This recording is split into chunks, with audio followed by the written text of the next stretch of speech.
Сайн байцгаана уу? Та бүхэнд энэ өдрийн мэндийг хүргэе. Өнөөдрийн танд хүргэх сургамжит өгүүлэг бол аав ээжийн захиас. Улаанбаатар хотын захын хороололд дутх цөөлгүй элэг бүтэн аав ээжийн хайранд бүгэлэгдсэн Нямаа хэмээх гинэн эрх хүү амьдрдаг юмсанжээ.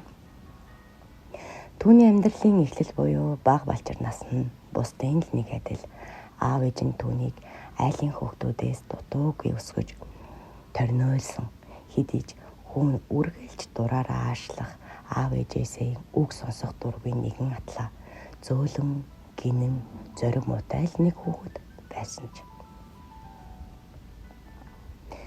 Нямаа өсвөр насндаа түүнийг ямар ирээдүй хүлээж байгааг үл мэддгээс болж эцэг эхээ юмын чинь ойшоодгүй байв. Өдөр ирэх тусам хүү өснө томорч эцэг эх нь өтөлтөг байгалийн жамаар явсаар хүү насанд хүрч их сургуульд оров. Гэтэл удалгүй эцэг нь хорвоогийн мөнх бусыг үзсэн ч харамсалтайгаар их нь араас нь сэтгэл санаагаар насан өөд болсон аж. Эцэг эх нь аль нь өөд болохын өмнө гин тэнэг хүүдээ нэгэн алтан сургаалыг зарсан юмсан ч. Эцэг эх нь түүнд "Хүүмэн чи одоо насанд хүрсэн том ир боллоо. Тийм ч учир чиний амьдралын төлөө зүтгэх аав ээж хоёр үгүйгээр чи амьдралаа өөрөө авч явах цаг нь ирсэн. Миний хүү сайн анд нөхөр сайхан ирээдүй мөрөөдөж байвал чи эргэн тойронд хүрээлэн буй орчин дах хүмүүс чинь л тийм байвал чи тэдний адил болох учир номын санд сууж өөрийгөө гэрэлтүүлээрэ" хэмээн хэлээд насан өөд болсон ажээ. Хүү хэд хоног гашуудсан ч бодлого аав ээжийнхээ захиасыг өмнөх тэнэг зангаараа л мартав. Тэрч бүхэл эцэг эхийн мөнгийг хайр найргүй өрн таран хийдэг, сурсан нэртэй наригж зэнгдэг оюутнуудтай л адил анд нөхөрлөн ёстой л алтны дэргэд гуйл шарлан гэдгийг адилаар Нямаа тэдний нэг болж архит арстай нөхөрлөн замбраагаа алдаж эхэллээ. Нямаа өөрөө бие даан ганцаараа амьдарч чадахгүй учраас эцэг эхийнхээ үлдээсэн байрыг түрээслэн гэрээсээ холгүй их наг зэгчиндээ амьдардаг болов. Нямаад хинч анхаарал тавихгүй. Түүний төлөө гэж хинч юу ч хэлэхгүй байгаа нь.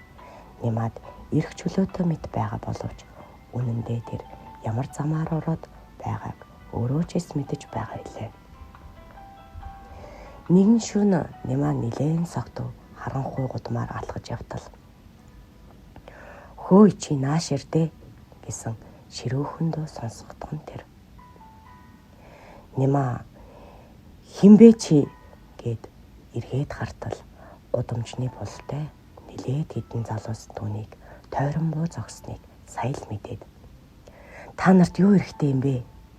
гэж согтуу хүү ширүүхэн дуурахад гудамжны залуус үг дуугүй л түүнийг зохиж аваад дээрэмдээ цогтох нь одов. Нямаа хөл дээрээ арай ядан тогтож сая л бүх юмаа дээрэмдүүлснээ мэдэж гэрийн зүг алхаад гэрийнхээ үүднээс худалж хонд 5 алхмын зайтай ирж гисэн байж байтал гай газар доороос гихчээр цагдаагийн нүдэнд өртөв. Цагдаа Нямааг баггүй согтуу байгааг ажиглаж ойртож очоод "За залуу, эрүүл жүүлэх рүү явна хөө" гэд Нямааг барьж аваад яв. Нямаа чухам яг хаашаа яваад байгаагаа үл мэднэ. Өглөө босоод эргэн тойрноо хартал нус цэрэндээ баригдсан архичэд хүүтэн харттай цагдаа нарын дунд байгаагаа сая л мэдэж цагдаа руу хандан "Ахаа, би яаж байгаад иш ирчвэ?"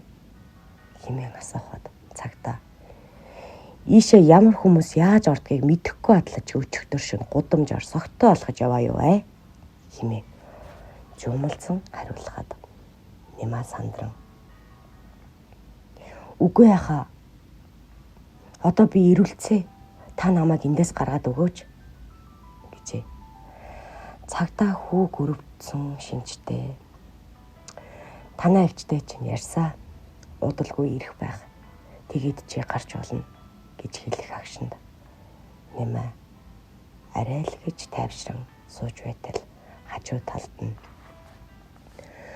40 гаруй насны болтой нэгэн хөгшин ир Нэмаад хандан иш миний дүү энэ чиний байх ёстой газар мөн үү гэхэд Нэмаа уурандаа та бид хоёр адилхан л нэг газар байж нэгийгээ шоолох хэрэг байна уу да хэмээн уурлан хэлэхэд хөгшин ир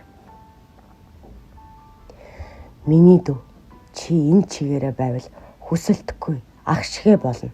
Ээжийнхээ хөхнөөс гараагүй хүүхэд минь чи.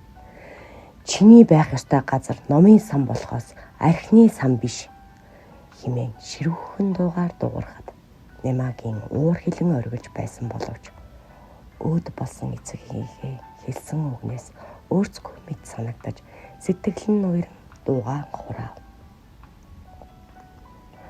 Удалгүй хүү ихчиндээ ирээд ихийг бодож өөд болсон аав ээжигээ санагалдсан уйлахад сэтгэл дотор нь эцэг эхийнхээ цахиасаас өөр юу ч бодогдохгүй байснаа үнэхээр сайшаалтай хэрэг болсон ажээ.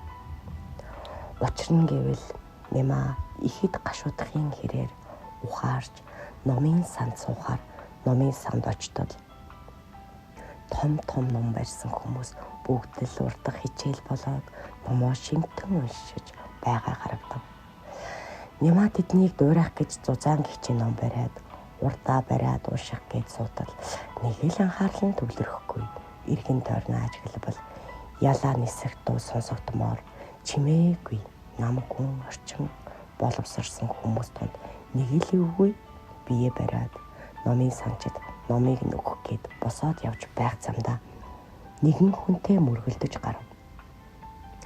Нөгөө хүнийхээ номыг унгаасныг мэдээд уучлаарай гэж хэлээд номыг нь авч өгөх гэтэл ном биш булбрайхан зөөлөнгөр баригдах нь тэр агшинд Нэмаа гайхан нөгөө хүнээ хартал хосгүй үзэсгэлэнтэй даруу гэмээр охин харагдав. Нэмаа сандарч тэвдэн уучлаарай намайг гэхээс өөр юу ч дуугарч чадалгүйгээр номын сангаас гарав. Үнэн дээр Нэмаа ээжээсээ өөр эмэгтэй хүний булбрай гарыг анх удаа л атгаж үзсэн юм байв. Гэртээ хараад тэр охиныг бодож өөрийн ирэхгүй инээж тэр өдрөөс хойш тэр охин түүний хувьд өдрийн бодол шөнийн зүүдэн боллоо. Зөвхөн тэр л охиныг харах гэж номын санд ирдэг болов. Сүүлдээ Нэмаа өөртөө дүгнэлт тавин над шиг боловсралгүй сэтгэлийн ядууд нэрвэгдсэн хүнийг тэр үзэсгэлэнтэй номон дуртай бүсгүй яаж тоох билээ дээ хэмээн бодож өөрийн ирэхгүй хичээлдээ шамдахын хэрээр номын санд суудаг болоод удаагүй байтал нэгэн өдөр Нэмаа номын сангаас гараад явж байтал тэр охин мөн л гарч явж байгаа харатхан тэр агшинд Нэмаа дотроо одоо л танилцаж авах цаг нь гэж бодон очоод соёлтойгоор өөрийгөө танилцуулаад тэр охинтой танилцаж ав. Тэр охины нэрийг Уянга гэдэг юмсанж насаараа Нэмаагаас нэг ангиараач тэр 2 дугаар курсын оюутан байв. Өдөр болгон тэр хоёр номын санд уулзалдаж дотносож хичээлээр цаадаг болов. Уянгийн хувьд боловсралтай даруй залуу сонирхдох нь илт байв. Үүнийг мэдсэн Нэмаа түүний анхааралд өртөх гэж өдөр бүр л хичээдэг байлаа. Нэг л мэтгэд Нэмаа хичээлдээ шамдсных болоод ч тэрөө Уянга охиноос үнэлгээ авч тэр хоёрын залуу насны үерхэл эхлэх нь тэр. Нэмаагийн хувьд Уянгийг сонгосон нь энэ амьдралынх нь хамгийн зөв алхмуудын нэг байсан гэж хэлж болно. Тэр охин үргэлж Нэмаад анхаарал халамж тавьж буруу зүйлийг нь засч залруулж Үнэхээр замбраагаа алдаж байсан хүү өөрийн гэрлэн биеийг цацруулж буй мэтэл гайхалтайгаар өөрчлөгдсөн байлаа.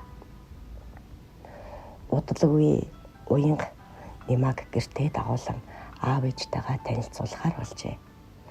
Нима сандарсан хэдий ч эцэг эхтэй танилцах тэр агшинд уянгын эцэг эх нь хайр халамжаар дүүрэн ухаалаг хүмүүс байгааг ажиглан өөрийн эцэг эхээс ялгаагүй мэт санагдан сэтгэл дотроо ийхүү бодов. Хэрвээ би өсвөр насны тэнэг замдаа хөтлөгдөж аав ээжигээ зовоож баярлуулах юмсан гэсэн бодлоос цаашгүй үгийн ч юмын чинээ тоодгүй байсан атлаа. Харанхуй шүн гарч дэггүй загнах надад санаа тавин уйлж буй ээжигээ сүртэй гэж хэрэлдэх нь холгүй уурлан аав ээжигээ огтхонч тоодгүй үргэлжийн зовоодог миний муухай ухаан одоо л үнийг ухамсарлана хэмээн боджээ. Эцэст нь эцэг хиймэн өөд болохын өмнөх ганцхан захиас нь миний хувь заяаг зөв зам руу хөтлөх ийм хүчтэй агуу зүйл байсныг оройтож мэдэрсэн тэнэг хүүгийн уучлаарай гэж сэтгэл дотроо уйлан гашуудаж гинэ. Зохиолыг зохиосон Б. Цэнгэг. Анхаарлаа хандуулж сонсон та бүхэндээ баярлалаа. Та илүү ихийг сонсохыг хүсвэл манай сувгийг лайк дарж бусдад түгэж бидний дэмжээрэй. Баярлалаа.